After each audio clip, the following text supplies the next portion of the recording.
Ito naman, it's too big for me, but hindi naman too big na ganun ka big. Masaktong big lang.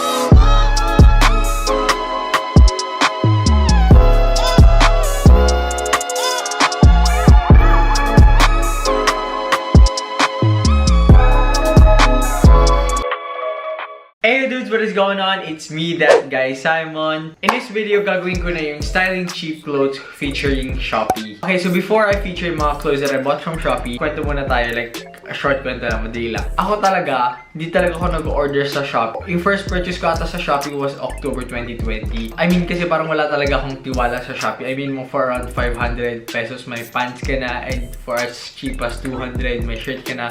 Parang nakakataka talaga yung quality. But yun, nag-take risk ako. Yung quality talaga, it's bad, it's horrible, pero hindi naman lahat ng shops. And ever since on, I became addicted sa pag-order sa Shopee to the point na pag nag-order ako sa Instagram shops na anything shirts na above 500 pesos is namamahala na ako.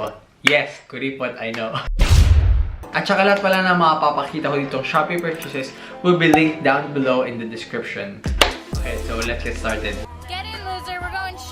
Mag-start tayo sa first Shopee purchase ko is itong Chinese or Korean looking na polo. Actually, feature ko na siya sa isa kong vlog. Basta hanapin nyo lang dyan. Guess how much kung magkano to? Around 200 pesos lang. Wait, 200 pesos ba? Basta around mga ganun, hindi siya abot ng 500 pataas. Nabili ko lang siya dahil sa design and ako talaga mahilig ko sa Lao design. Okay, so for a 200 pesos shirt, it's bad. It's bad talaga. I mean, sa quality ng shirt niya, I mean, kita ba? Basta, hindi siya cotton, hindi siya like yung mga normal, ano siya. Para siyang cortina talaga. And pag sinuot mo, mabilis ka pagpawisan. Plus, yung fit niya, it's terrible. I mean, when it comes to styling, kasi it gives me a Korean, Chinese streetwear vibe. So, itong polo shirt na to, I style it with either a trousers o kaya mga flared jeans. Basta anything that resembles something na Korean, since yun nga din naman yung nakikita ko sa shirt na to. Overall, I would give this a 4 out of 10. Next naman is we have itong denim jeans. And after learning dun sa mistake na yun sa size na binili ko, since gusto ko dun oversize, dito naman, ang binili ko dito is too big. Ito 2XL. And I should have bought yung XL lang. Ito, this cost around 600 pesos ata. All I can say is for 600 pesos, gustong-gusto ko tong jeans na to. Don't get me wrong, hindi actually siya denim yung material. Hindi ko alam kung anong material to, but it's definitely not a denim. Pero regardless, kapag pinipare ko siya sa mga other shirts ko, I mean, it served its purpose. Hindi tulad ng trash na polo shirt na yun. So, when it comes to styling, kasi since baggy jeans ang vibe niya, ang ginagawa kong style is yung mga vintage streetwear. So, I pair it with my vintage shirts, like etong shirt, o kaya mga sweaters, anything talaga that resembles mga vintage streetwear. Anything other than that, hindi na bumabagay for some reason. And ang favorite kong i-pair dito sa jeans na to is this Air Jordan 4 White Cements. Kasi nga, I am going for mga vintage streetwear look. And ito talaga yung magandang pair dito. So overall, I would rate this a 8 out of 10. Siguro ang problem lang sa akin is that the fact na hindi siya denim.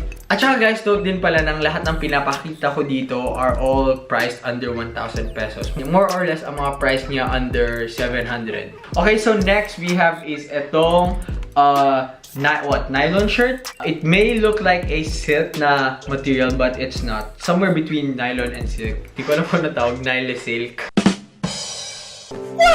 Ito naman, I got this for as cheap as 200 pesos. Ito din, it's handy kasi it's black. You can't go wrong with black. Ito, I bought this at a size XXL kasi gusto ko din medyo oversized. But again, after being traumatized dun sa shirt na yon, sa piece crap of shirt, bumili ako ng 2XL and medyo oversized siya. Hindi ko na pina-outer kasi hindi ako nagpapa-outer ng mga tops, sa bottoms lang kasi natatakot ako. Take it from me, pag mag-order kayo sa Shopee, wag kayong umasa na maganda ang quality. Actually, don't expect anything at all. Mas maganda ganun. Otherwise, nasasaktan ka lang.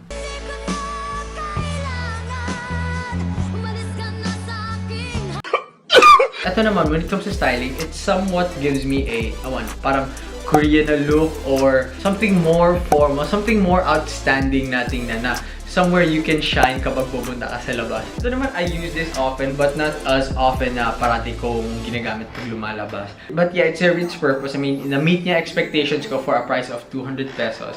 So, I guess that's okay. Itong picture na to, ito yung kind of aesthetic that I was referring sa kanina. And overall, I would rate this 8.5. Ito naman, this is the second Shopee purchase na pinaka-gusto ko. It's this badass looking na polo. Ito naman, I got this for a price of 500, 400, maybe ganun.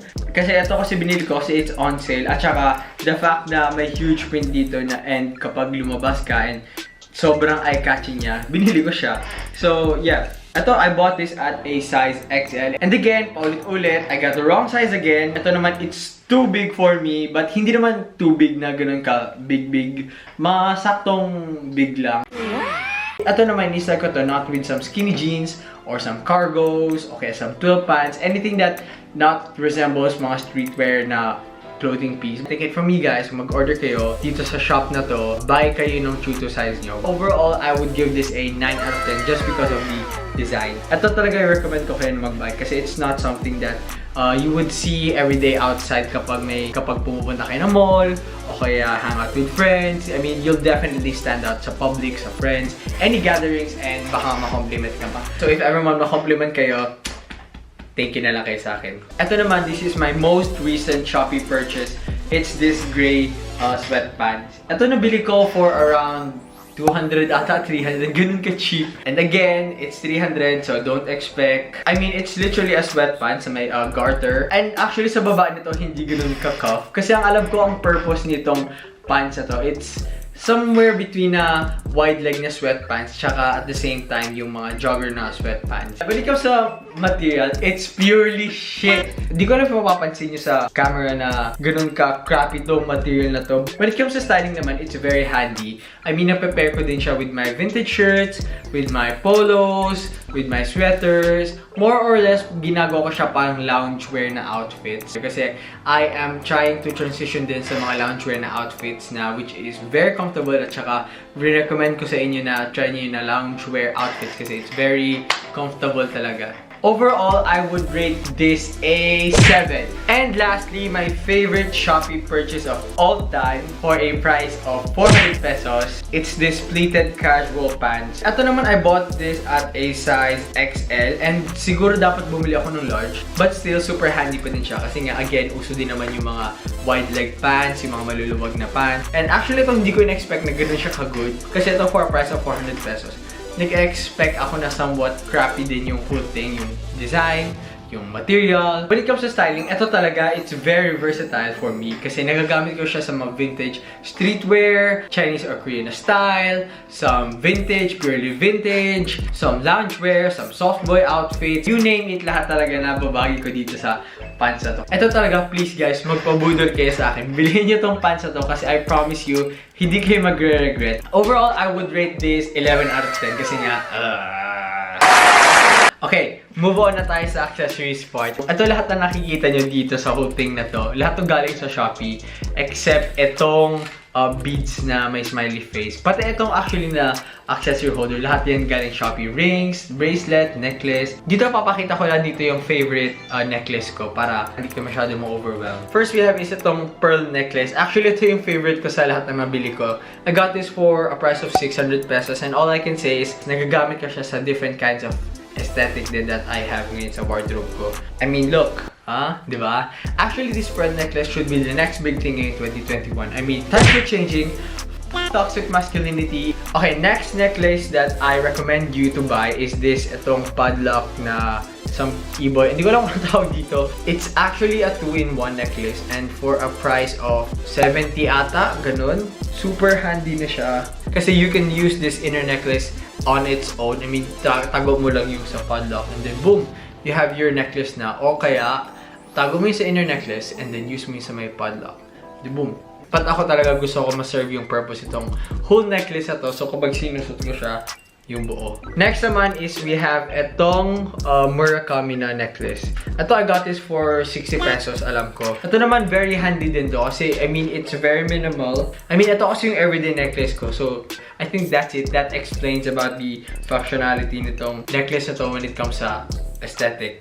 And lastly, we have is itong bracelet. Actually, ito pa lang yung first bracelet that I bought sa Shopee. Ito actually, di ko pa alam kung saan kind of aesthetic bagay. But sinusuot ko siya kapag naka-streetwear vintage outfits ako, or maybe some purely streetwear. Ito, I got this for 50 pesos ata o 70 pesos. So yun, that's it for this video. Again, sana nakatulong ako when it comes to providing you information. So this just shows that you don't need a lot of money to buy mga clothes that can bring you your dream style, dream aesthetic, yung mga idols na gusto nyong gayahin na suot. Literally, ang daming kinds of clothes sa Shopee that you have to discover. But again, huwag kayo mag-expect na maganda yung quality and material kasi ako bumibili na lang ako for the sake of its look. And other than that, bihira ko na lang siya gamitin. All that said, lahat ng mga pinakita ko dito sa mga Shopee purchases ko are all linked down below sa description. So guys, magpabudol na kayo sa akin kasi nakita nyo naman, di ba? Magaganda naman talaga.